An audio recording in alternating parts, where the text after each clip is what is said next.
আসসালামু আলাইকুম। সুপ্রিয় শিক্ষার্থীবৃন্দ, আশা করি তোমরা ভালো আছো। আলহামদুলিল্লাহ, আমি নিজেও ভালো আছি।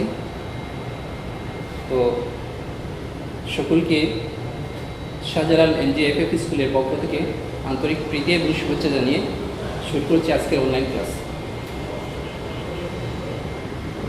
প্রিয় শিক্ষার্থীবৃন্দ, আজকে ক্লাস 9 এবং 10-এর ইসলাম বিষয়ের দ্বিতীয় অধ্যায় থেকে আমি অনলাইন ক্লাস নিচ্ছি। আজকে তোমাদের সম্মুখে যে বিষয় নিয়ে আমি আলোকপাত করতে চাই তা হচ্ছে, প্রথমে আমরা জানব হাদিসের পরিচয়, তারপর আমরা হাদিসের গুরুত্ব সম্পর্কে সংক্ষিপ্ত আলোচনা করব। এরপর তোমরা এখানে দেখতে পাচ্ছ, এখানে 3টি হাদিস আছে। হাদিস নাম্বার 1, 2 এবং হাদিস নাম্বার 3। এই হাদিসগুলি নিয়ে আমরা আলোচনা করব। তো প্রথমে আমরা হাদিসের পরিচয় আমরা জানব। হাদিস শব্দটি হচ্ছে আরবি হাদিস, এর শাব্দিক অর্থ হচ্ছে কথা, বাণী, মনঃসম্মতি। এগুলি হচ্ছে হাদিসের শাব্দিক অর্থ। প্রিয় শিক্ষার্থীবৃন্দ, হাদিস হচ্ছে রাসূল করিম সাল্লাল্লাহু আলাইহি ওয়াসাল্লামের কথা, কাজ, মনঃসম্মতি। মহানবী সাল্লাল্লাহু আলাইহি ওয়াসাল্লামের বাণী অর্থাৎ কথা, কাজ এবং মনঃসম্মতিকেই হাদিস বলা হয়। আমি আবার বলছি, বিশ্বনবী সাল্লাল্লাহু আলাইহি ওয়াসাল্লাম এর কথা, কাজ, বাণী এবং মনঃসম্মতি হচ্ছে হাদিস। তো হাদিসকে কিন্তু সুন্নাহ নামে কিন্তু আরেকটা নাম আছে, তা হচ্ছে সুন্নাহ। হাদিসের অপর একটি নাম হচ্ছে কি? সুন্নাহ। তো আমরা হাদিসের শাব্দিক অর্থ জানলাম এবং পারিভাষিক অর্থ জানলাম।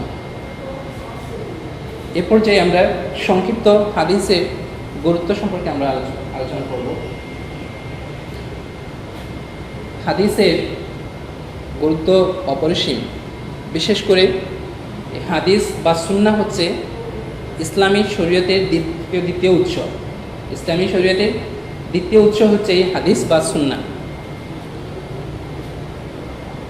তোমরা সকলে জানো, পবিত্র কোরআনে অনেক বিষয় আছে যেগুলি বিস্তারিতভাবে কিন্তু আলোচনা করা হয় নাই। পবিত্র কোরআনে ইসলামী শরীয়তের বিভিন্ন বিষয় আছে, নির্দেশনা আছে, কিন্তু এগুলা বিস্তারিতভাবে ব্যাপকভাবে আলোচনা করা হয় নাই।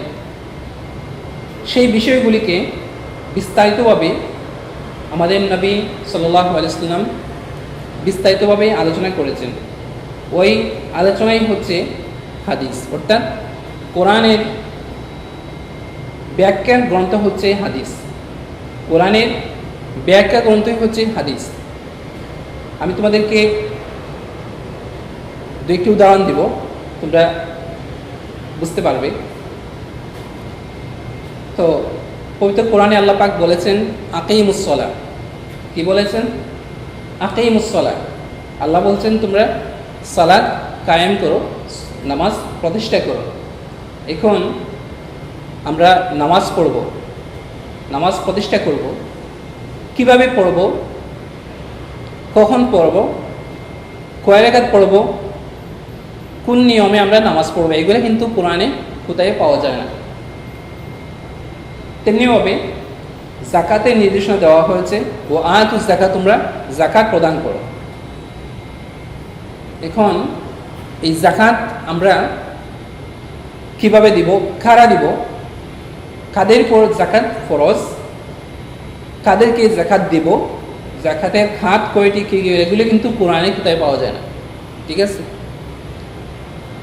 এজন্য এই আকিমুস সালাহ, নামাজ প্রতিষ্ঠা করে, এটি হচ্ছে কোরআনের বাণী, আল্লাহর বাণী। এটি কিন্তু বিস্তারিতভাবে কোরআনে কোথায় পাওয়া যায় না।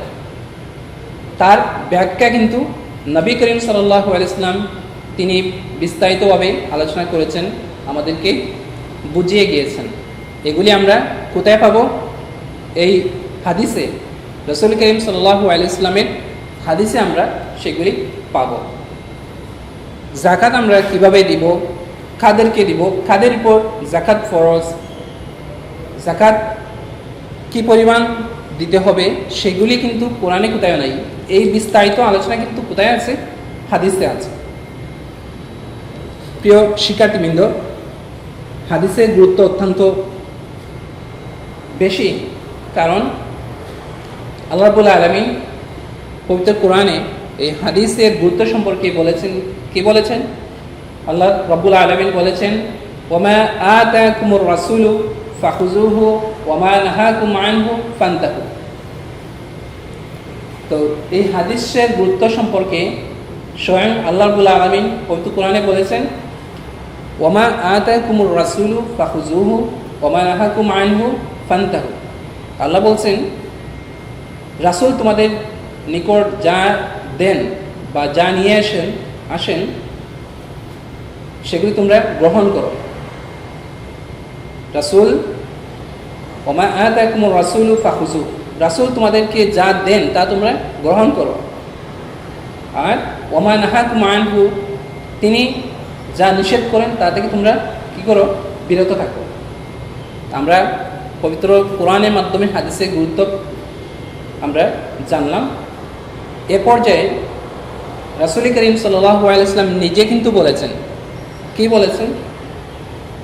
রাসূল করিম সাল্লাল্লাহু আলাইহি ওয়াসাল্লাম তার বিদায় হজ্জের ভাষণে তিনি বলেছেন, তারাকতু ফিকুম আমরাইন লান তাদিল্লু মা তামাসসাকতুম বিহিমা কিতাবাল্লাহি ওয়া সুন্নতি রাসূলি। রাসূল করিম সাল্লাল্লাহু আলাইহি ওয়াসাল্লাম বিদায় হজ্জের ভাষণে এক পর্যায়ে তিনি বললেন, তারাকতু ফিকুম আমরাইন, আমি তোমাদের নিকট দুইটি জিনিস রেখে যাচ্ছি। সেগুলি কি কি? লান তাদিল্লু মা তামাসসাকতুম বিহিমা। তো রাসূল করিম সাল্লাল্লাহু আলাইহি ওয়াসাল্লাম তার ভাষণে বললেন, আমি তোমাদের নিকট দুইটি জিনিস রেখে যাচ্ছি, যদি তোমরা এই দুইটি জিনিসকে আঁকড়ে ধরতে পারো, তাহলে তোমরা কখনো পথভ্রষ্ট হবে না, গুমরাহ হবে না। বিষয়গুলো হচ্ছে কিতাবুল্লাহি ওয়া সুন্নতি রাসূলি। কিতাবুল্লাহি ওয়া সুন্নতি রাসূলি, দুইটি বিষয় হচ্ছে, একটি হচ্ছে কিতাবুল্লাহ মানে আল্লাহর কিতাব অর্থাৎ কোরআন, আরেকটি হচ্ছে সুন্নতে রাসূলি আর রাসূলের সুন্নত। নবী বলছেন, আমি তোমাদের নিকট দুইটি জিনিস রেখে যাচ্ছি, যদি তোমরা এই দুইটি জিনিসকে আঁকড়ে ধরে থাকতে পারো তাহলে তোমরা কখনো পথভ্রষ্ট হবে না, গুমরাহ হবে না। বিষয় দুটি হচ্ছে কিতাবুল্লাহ অর্থাৎ আল্লাহর কিতাব কোরআন মাজিদ, তারপর হচ্ছে ওয়া সুন্নতি রাসূলি, আরেকটা হচ্ছে কি ওয়া সুন্নতি রাসূলি, রাসূল করিম সাল্লাল্লাহু আলাইহি ওয়াসাল্লামের সুন্নত। আর সুন্নত অর্থাৎ এই হাদিস, সুন্নতের আরেক নাম কিন্তু হাদিস, হাদিসের অপর নাম সুন্নাত। তো আমরা রাসূল করিম সাল্লাল্লাহু আলাইহি ওয়াসাল্লামের এই হাদিস দ্বারা আমরা হাদিসের বা সুন্নাহ এর গুরুত্ব আমরা বুঝতে পারলাম। তো আমরা যারা মুমিন বা মুসলমান, রাসূল করিম সাল্লাল্লাহু আলাইহি ওয়াসাল্লামের উম্মত হিসাবে আমাদেরকে পবিত্র কোরআন এবং হাদিসের আলোকে আমাদের জীবন পরিচালনা করতে হবে। তখন আমরা এই হাদিস অনুযায়ী আমরা পথভ্রষ্ট হব না, আমরা শান্তির পথে, সঠিক পথের আমরা সন্ধান পাবো। যদি আমরা কিতাবুল্লাহ এবং সুন্নতে রাসূলি, আল্লাহর কিতাব এবং সুন্নতে রাসূলি, রাসূলের হাদিসকে আমরা যদি আঁকড়ে ধরে থাকতে পারি তাহলে আমরা কি হব না? পথভ্রষ্ট হব না। তো প্রিয় শিক্ষার্থী বন্ধুরা, আমরা হাদিসের সংক্ষিপ্ত পরিচয় জানলাম, হাদিসের গুরুত্ব আমরা জানলাম। এরপর যে আমরা এখানে একটা হাদিস আছে, হাদিস নাম্বার 1, রাসূল করিম সাল্লাল্লাহু আলাইহি ওয়াসাল্লামের হাদিস, যে হাদিসটি নিয়ত বা কোনো কাজের উদ্দেশ্য সম্পর্কে বর্ণিত হয়েছে। হাদিসটি হচ্ছে ক্বালা রাসূলুল্লাহ সাল্লাল্লাহু আলাইহি ওয়াসাল্লাম, অর্থাৎ রাসূল করিম সাল্লাল্লাহু আলাইহি ওয়াসাল্লাম ইরশাদ করেছেন, ইন্নামাল আমালু বিন্নিয়াত। দেখো আবার, ইন্নামাল আমালু বিন্নিয়াত। আমরা যদি শাব্দিক অর্থের দিকে তাকাই তাহলে আমরা দেখতে পাই ইন্নামা অর্থ হচ্ছে প্রকৃতপক্ষে, ইন্নামা অর্থ হচ্ছে প্রকৃতপক্ষে, আর আমাল অর্থ হচ্ছে কাজ সমূহ। এটা হচ্ছে বহুবচন শব্দ, আরবিতে এটা এই শব্দকে বহুবচনকে জমা বলা হয়। তাহলে আল আমাল অর্থ হচ্ছে কাজসমূহ, বিন্নিয়াত অর্থ হচ্ছে শাব্দিক অর্থ হচ্ছে নিয়ত বা কি উদ্দেশ্য, নিয়ত, সংকল্প ইত্যাদি। আমরা এই হাদিসের শাব্দিক অর্থ জানলাম। ইন্নামা হচ্ছে কি প্রকৃতপক্ষে বা আসলে, আল আমাল অর্থ হচ্ছে কাজসমূহ, এটি শব্দটি হচ্ছে বহুবচন। বিন্নিয়াত অর্থ হচ্ছে সংকল্প বা ইচ্ছা। এখন আমরা এই হাদিসটির পূর্ণ অর্থ আমরা জানার চেষ্টা করব। হাদিস হচ্ছে ইন্নামাল আমালু বিন্নিয়াত। এই হাদিসটি বুখারী শরীফের প্রথম হাদিস। বুখারী শরীফ পবিত্র কোরআনের পরে যে কিতাবের গুরুত্ব সবচেয়ে বেশি মুসলিম বিশ্বে, তা হচ্ছে বুখারী শরীফ। এই বুখারী শরীফের প্রথম হাদিস হচ্ছে ইন্নামাল আমালু বিন্নিয়াত। ঠিক আছে, যার বাংলা তরজমা হচ্ছে বা অর্থ হচ্ছে প্রকৃতপক্ষে সকল কাজ তার নিয়তের উপর নির্ভরশীল। ইন্নামাল আমালু বিন্নিয়াত, প্রকৃতপক্ষে সকল কাজ বা কাজের ফলাফল নিয়তের উপর নির্ভরশীল। আমরা এই হাদিসের বাংলা অর্থ জানলাম। এ পর্যায়ে আমরা এই হাদিসের একটু বিস্তারিত আমরা জানার চেষ্টা করব। তো আমি আগেই বলেছি এই হাদিসটি হচ্ছে বুখারী শরীফের প্রথম হাদিস। এর তাৎপর্য অত্যন্ত ব্যাপক। এই হাদিসের, উক্ত হাদিসের তাৎপর্য বা গুরুত্ব কিন্তু অত্যন্ত ব্যাপক। মানুষের সকল কাজই তার নিয়তের উপর বা নিয়তের সাথে সংশ্লিষ্ট। প্রতিটি কাজ কিন্তু নিয়তের সাথে সংশ্লিষ্ট। নিয়ত বা উদ্দেশ্য ছাড়া কেউ কোনো কাজ করে না। কোনো কাজ করতে হলে প্রথমে কিন্তু নিয়ত করে, একটা নিয়ত থাকে। কাজের উদ্দেশ্যের গুরুত্ব এই হাদিস দ্বারা বুঝতে পারা যায়। সাথে সাথে কোনো কাজের উদ্দেশ্য কেমন হওয়া উচিত, কোন কাজের উদ্দেশ্য কেমন হওয়া উচিত, তাও এই হাদিস দ্বারা আমরা বিস্তারিত আমরা জানতে পারবো বা জানতে পারি। তো প্রিয় শিক্ষার্থী বন্ধুরা, আল্লাহ তাআলা পরকালে মানুষের কৃত কর্মের হিসাব নেবেন। এই পৃথিবীতে আল্লাহ রাব্বুল আলামিন মানুষদেরকে পাঠিয়েছেন কি জন্য? একমাত্র আল্লাহ এবং আল্লাহর রাসূলের সন্তুষ্টির নিমিত্তে আল্লাহর গোলামি করা। এর জন্য আল্লাহ তাআলা আমাদেরকে পাঠিয়েছেন।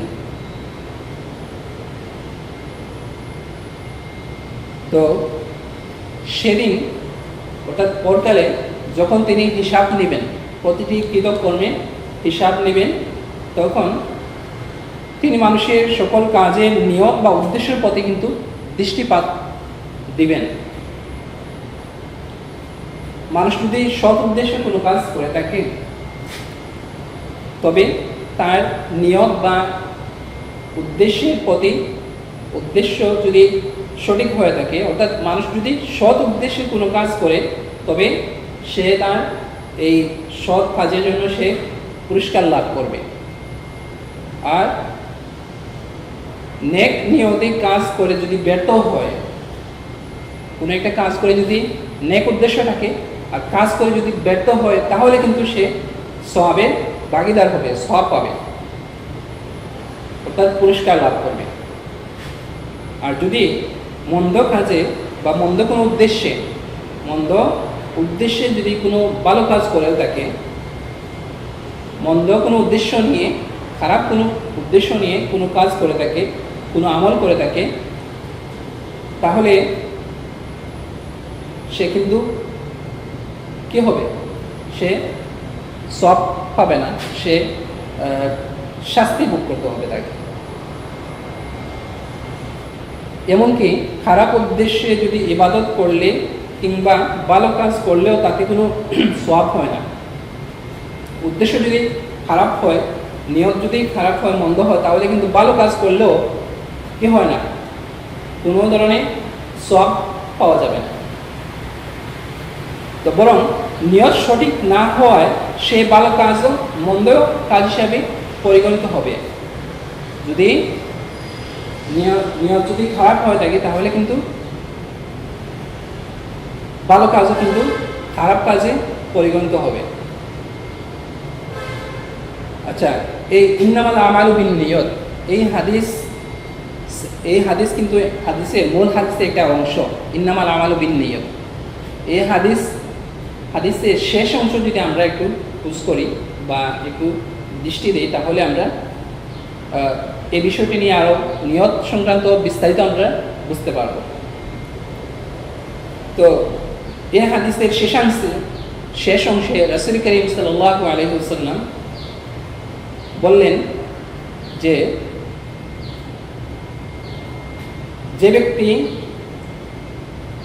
ব্যক্তি বা কোনো ব্যক্তি যদি আল্লাহ তাআলা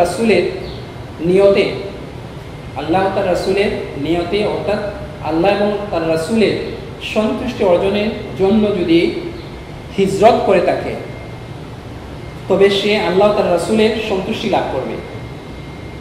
এখানে হিজরত শব্দের অর্থ হচ্ছে এক স্থান থেকে অন্য স্থানে চলে যাওয়া, স্থান ত্যাগ করা, এক স্থান থেকে অন্য স্থানে বা অন্যত্র চলে যাওয়াকে হিজরত বলে। তো নবী করিম সাল্লাল্লাহু আলাইহি ওয়াসাল্লাম উক্ত হাদিসের শেষ অংশে বলেছেন যে কোনো ব্যক্তি যদি আল্লাহ তার রাসূলের নিয়তে অর্থাৎ আল্লাহ তার রাসূলের সন্তুষ্টি অর্জনের জন্য হিজরত করে থাকে, তবে সে আল্লাহ তার রাসূল সাল্লাল্লাহু আলাইহি ওয়াসাল্লামের সন্তুষ্টি লাভ করবে। উদ্দেশ্য যদি হয় হিজরতের সময় আল্লাহ এবং আল্লাহ রাসূলকে খুশি করা, তাহলে সেই হিজরত বা সেই উদ্দেশ্যের কারণে তার হিজরতটি আল্লাহ তার রাসূলের খুশির জন্য হয়ে থাকলো।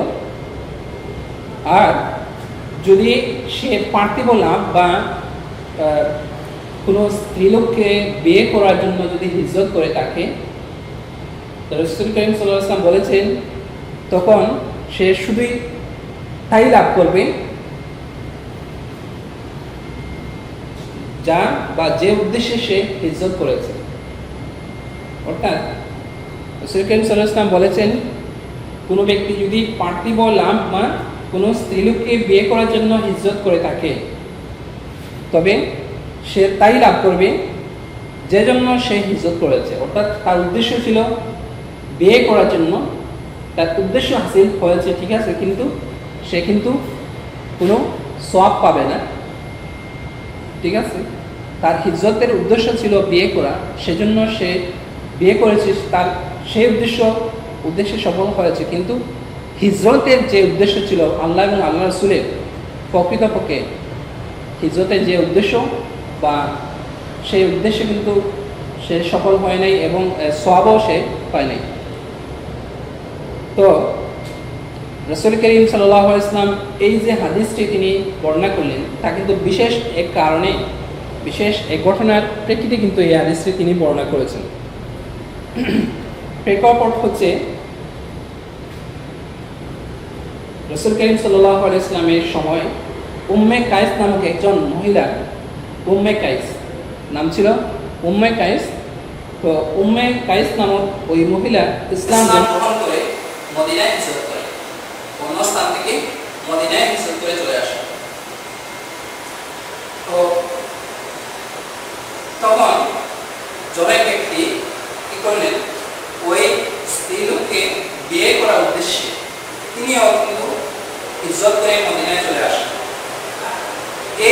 সম্ভারটি এই তথ্যটি যখন রাসূল করিম সাল্লাল্লাহু আলাইহি ওয়াসাল্লাম জানলেন বা জানতে পারলেন, তখন ওই ব্যক্তির উদ্দেশ্য যখন জানতে পারলেন, তখন রাসূল করিম সাল্লাল্লাহু আলাইহি ওয়াসাল্লাম এই হাদিসটি তিনি বর্ণনা করলেন, যার মূল বক্তব্য হচ্ছে আল্লাহ তাআলার সন্তুষ্টির জন্য হিজরত করা, আল্লাহ তাআলার এবং আল্লাহ রাসূলের সন্তুষ্টির জন্য হিজরত করা অত্যন্ত পুণ্যময় একটি কাজ। আল্লাহর সন্তুষ্টির নিয়ত যদি না থাকে তাহলে কিন্তু সওয়াব পাবে না। এখানে যে ব্যক্তি স্ত্রীলোককে বিয়ে করার উদ্দেশ্যে হিজরত করেছেন, তিনি তো আল্লাহ সন্তুষ্টির নিয়ত না করে তিনি কিন্তু এই হিজরতের সওয়াব থেকে তিনি মাহরুম হলেন বা বঞ্চিত হলেন। তো প্রিয় শিক্ষার্থী বন্ধুরা, আমরা এই হাদিস থেকে আমরা তিনটা শিক্ষা আমরা গ্রহণ করতে পারি। প্রথম হচ্ছে কাজের উদ্দেশ্য বা লক্ষ্যকে নিয়ত বলা হয়। যে কোনো কাজের উদ্দেশ্য বা নিয়তকে কি বলা হয়?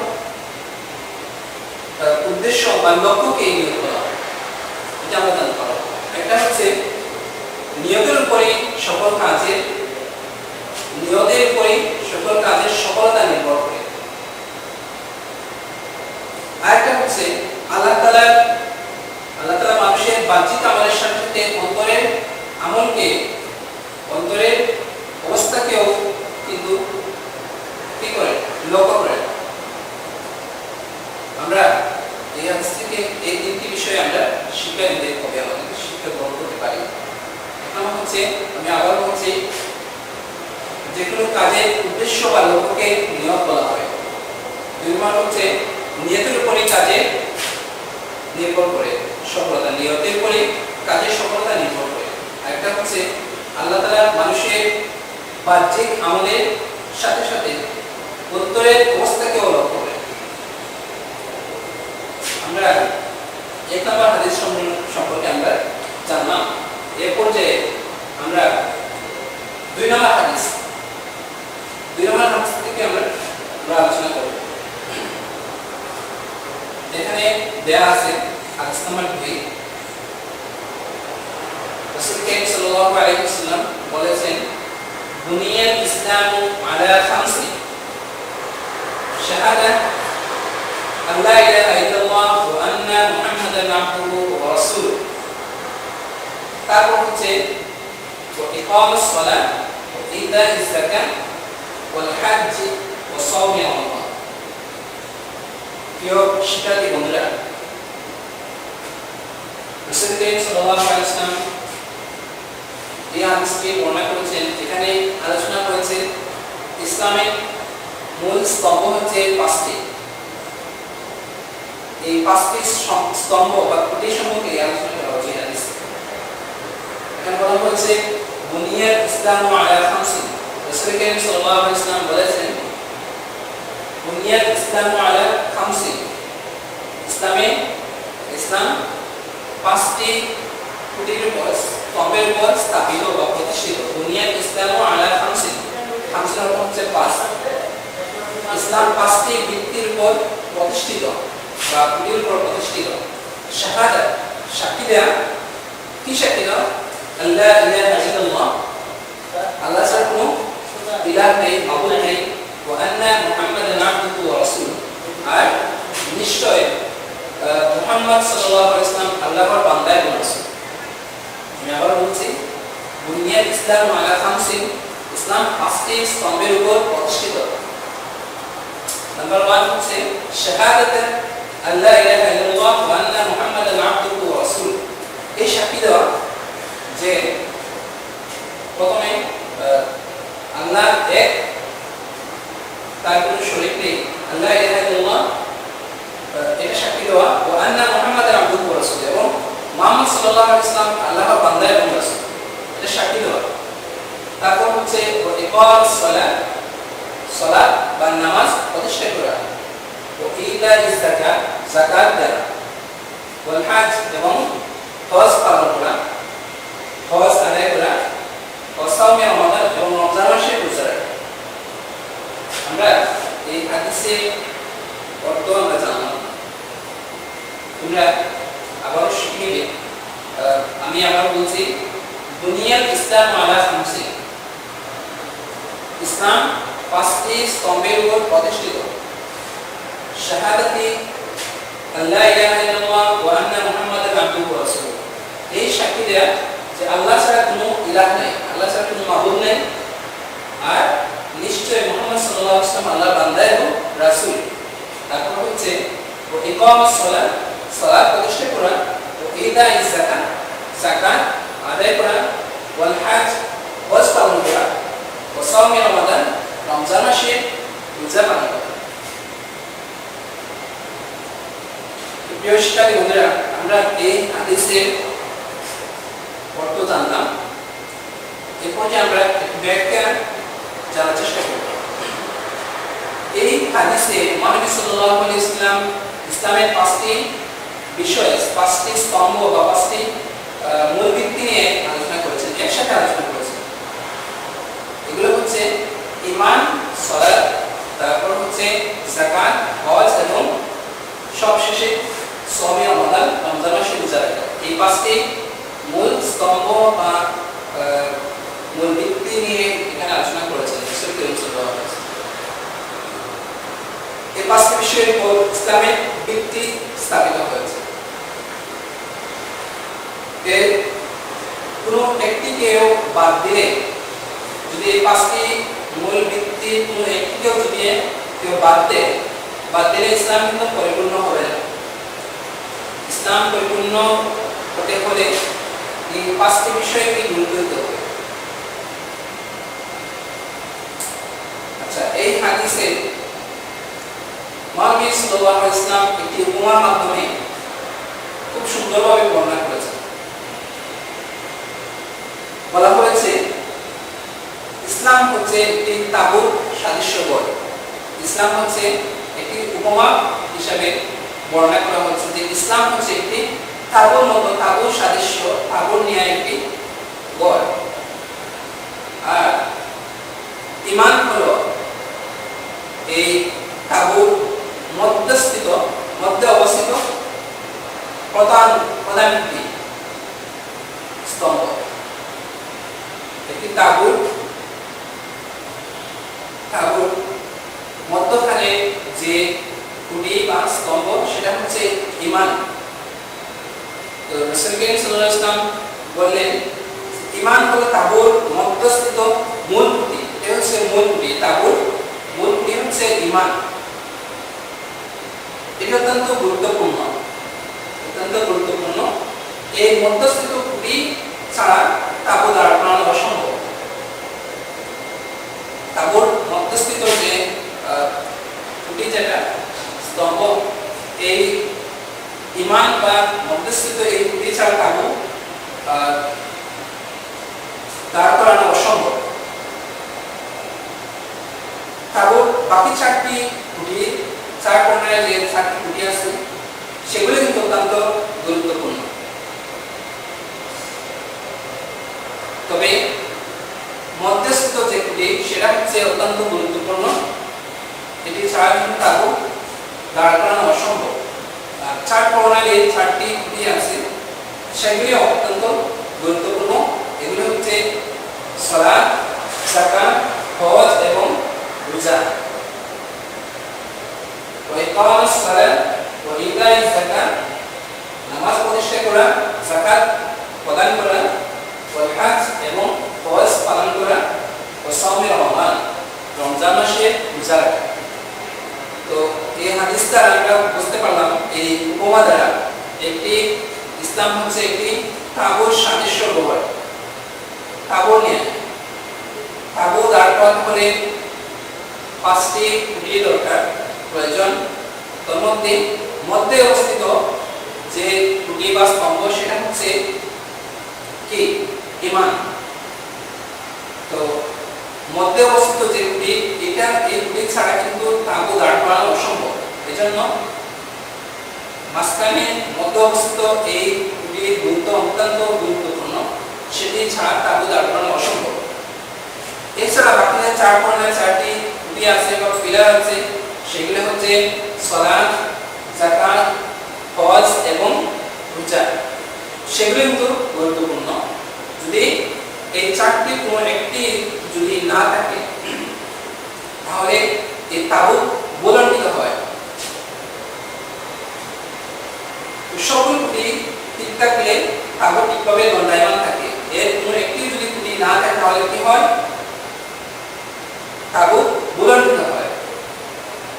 সুতরাং ইসলামের পূর্ণতার জন্য এই পাঁচটি ভিত্তি সকলেই কিন্তু অত্যন্ত গুরুত্বপূর্ণ। পূর্ণাঙ্গ মুসলিম ব্যক্তি এই পাঁচটি বিষয়ের প্রতি যথাযথ গুরুত্ব আরোপ করে থাকে।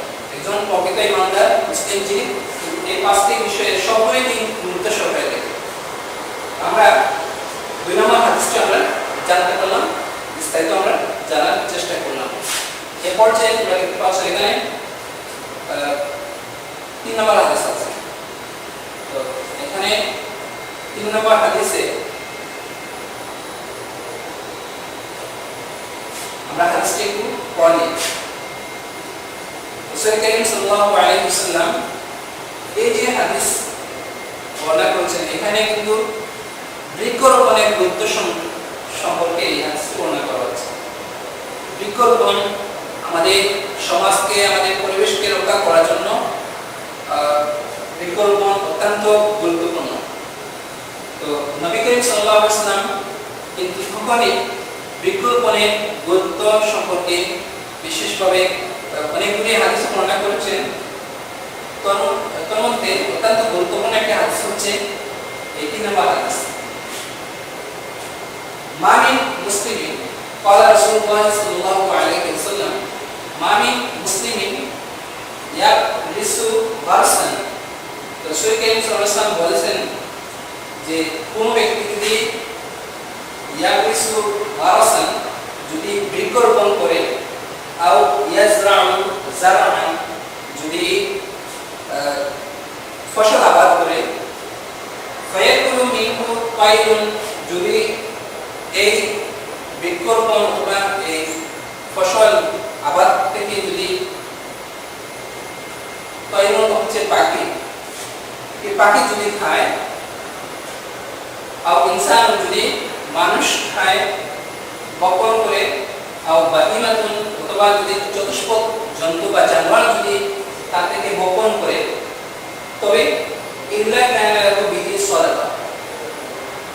এই বৃক্ষরোপণ থেকে বা আবাদ করা ফসল থেকে যদি কোনো পাখি বপন করে থাকে, অথবা যদি একজন মানুষ যদি খায়, অথবা বাহিমাতুন অথবা যদি চতুষ্পদ কোনো জানোয়ার যদি খেয়ে থাকে, তাহলে সেটা কিন্তু ইল্লা কানা লাহু বিহি সাদাকা, সেটা কিন্তু তার জন্য সদকা হিসেবে গণ্য হবে। সুবহানাল্লাহ। অত্যন্ত গুরুত্বপূর্ণ একটি হাদিস। আমি আবার বলছি, তোমরা একটু খেয়াল করো। শুরুতে বলা হচ্ছে মা মিন মুসলিমিন ইয়ারিসু ওয়ারসান। রাসূল করিম সাল্লাল্লাহু আলাইহি ওয়াসাল্লাম বলেছেন কোন মুসলিম যদি বৃক্ষরোপণ করে, আও ইয়াজরাউ জারআন যদি অথবা কি করে ফসল আবাদ করে, ফায়াকুলু মিনহু যদি এই বৃক্ষ থেকে অথবা আবাদ করা ফসল থেকে আবাদ করা ফসল থেকে একটি পাখি যদি একটি অংশ খায়, অথবা আও ইনসান যদি মানুষও খায়, অথবা আও বাহিমাতুন যদি চতুষ্পদ জানোয়ার যদি খেয়ে থাকে, তাহলে ইল্লা কানা লাহু বিহি সাদাকা, সেটা কিন্তু যিনি বৃক্ষরোপণ করলেন বা আবাদ করলেন ফসল, তার অজান্তে কিন্তু যদি পাখি খায়, মানুষ খায়, অথবা চতুষ্পদ জানোয়ার যদি খায়, তাহলে সেটা কিন্তু কি হবে? ইল্লা কানা লাহু বিহি সাদাকা, সেটা কিন্তু সদকা হিসাবে গণ্য হবে। আমরা এই হাদিসটি আমরা জানলাম, অত্যন্ত গুরুত্বপূর্ণ একটি হাদিস। হাদিসের তর্জমা আমরা জানলাম। এরপর যে আমরা সংক্ষিপ্ত ব্যাখ্যা আমরা জানার চেষ্টা করব। প্রিয় শিক্ষার্থী বন্ধুরা, সামাজিক উন্নয়ন ও পরিবেশ রক্ষায় গুরুত্বপূর্ণ নয়, এই হাদিসটি বিশেষভাবে উল্লেখযোগ্য এই হাদিসটি। তো এই হাদিসে মহানবী সাল্লাল্লাহু আলাইহি ওয়াসাল্লাম আমাদেরকে বৃক্ষরোপণ ও কৃষিকাজের উপর কৃষিকাজ সম্পর্কে উৎসাহিত করেছেন এই হাদিসের মাধ্যমে। বৃক্ষরোপণ ও কৃষিকাজ মানব জীবনে অত্যন্ত প্রয়োজনীয়। বৃক্ষরোপণ বা কৃষিকাজ এগুলি হচ্ছে মানব জীবনের অত্যন্ত গুরুত্বপূর্ণ বিষয় বা অত্যন্ত প্রয়োজনীয় বিষয়। এর দ্বারা মানুষ নানাভাবে উপকৃত হয়, বিভিন্নভাবে উপকৃত হয়। তো বেঁচে থাকার জন্য আমাদের অন্ন, বস্ত্র, বাসস্থান এগুলি আমাদের প্রয়োজন। আর এই বৃক্ষ প্রত্যক্ষ পরোক্ষভাবে আমাদেরকে কি করে আমাদের সে প্রয়োজনগুলি মেটাতে আমাদেরকে সহযোগিতা করে। বৃক্ষ থেকে আমরা খাদ্য, ঔষধ, তারপর পোশাক, কাঠ, ফল ইত্যাদি আমরা পেয়ে থাকি বা লাভ করে থাকি। বৃক্ষ আমাদের আর্থিক সচ্ছলতাও কিন্তু করে থাকে। বৃক্ষর মাধ্যমে আমরা আর্থিক ও সচ্ছলতা লাভ করে থাকি। পাশাপাশি পরিবেশ রক্ষায়ও বৃক্ষ গুরুত্বপূর্ণ ভূমিকা পালন করে থাকে। পরিবেশ রক্ষায় এই বৃক্ষ গুরুত্বপূর্ণ ভূমিকা পালন করে থাকে। যেমন অক্সিজেনের সরবরাহ বৃদ্ধি, তারপর জলবায়ু উষ্ণতা রোধ, অতিবৃষ্টি, অনাবৃষ্টি রোধ ইত্যাদি ক্ষেত্রেও এই বৃক্ষের অবদান অনস্বীকার্য, খুবই প্রয়োজনীয়। আলোচ্য হাদিসে বৃক্ষরোপণের নির্দেশ দানের মাধ্যমে আমাদের নবী বিশ্বনবী হযরত মুহাম্মদ সাল্লাল্লাহু আলাইহি ওয়াসাল্লাম আমাদের এসব নিয়ামত ও উপকার লাভের প্রতি উৎসাহ প্রদান করেছে। আমরা অনেকে বৃক্ষরোপণ বা কৃষি কাজকে ছোট কাজ বলে আমরা অনেকে অবহেলা করে ঘৃণার চোখে দেখি, কিন্তু প্রকৃতপক্ষে কোনো কাজ কিন্তু ছোট নয়। সৎভাবে করা সকল কাজ হচ্ছে উত্তম। সৎভাবে কাজ করা, সৎভাবে সকল কাজ হচ্ছে উত্তম কাজ। বৃক্ষরোপণের কোনো লজ্জা নেই, বরং এটি অনেক নেকির কাজ। স্বয়ং মুহাম্মদ সাল্লাল্লাহু আলাইহি ওয়াসাল্লাম আমাদের এই কাজে উৎসাহিত করে। তো প্রিয় শিক্ষার্থী বন্ধুরা, আমরা আজকে যে বিষয়গুলো আমরা জানতে পারলাম, প্রথমে হচ্ছে হাদিসের পরিচ্ছন্নতা, তারপর হচ্ছে হাদিসের গুরুত্ব আমরা জানলাম, তারপর হচ্ছে রাসূল করিম সাল্লাল্লাহু আলাইহি ওয়াসাল্লামের হাদিস থেকে তিনটি হাদিস আমরা অর্থ সহ বাংলা তর্জমা সহ ব্যাখ্যা বিস্তারিতভাবে জানার চেষ্টা করছি। তো প্রিয় শিক্ষার্থী বন্ধুরা, আমরা আজকের ক্লাসের শেষ পর্যায়ে চলে এসেছি। ক্লাস শেষ করব, শেষ করার পূর্বে আবারও প্রিয় শিক্ষার্থীবৃন্দ সকলকে এবং সম্মানিত ভিউয়ার্স যারা আমাদের অনলাইন ক্লাস দেখছেন সম্পর্কে আমাদের স্কুলের পক্ষ থেকে, আমাদের স্কুল শাহজালাল ইন্ডিয়ান স্কুলের পক্ষ থেকে আন্তরিক প্রীতি এবং শুভেচ্ছা জানিয়ে সকলের ভালো কামনা করে আজকের মতো আমাদের অনলাইন ক্লাস এখানে শেষ করছি। আল্লাহ হাফিজ। আসসালামু আলাইকুম ওয়া রাহমাতুল্লাহি ওয়া বারাকাতুহু।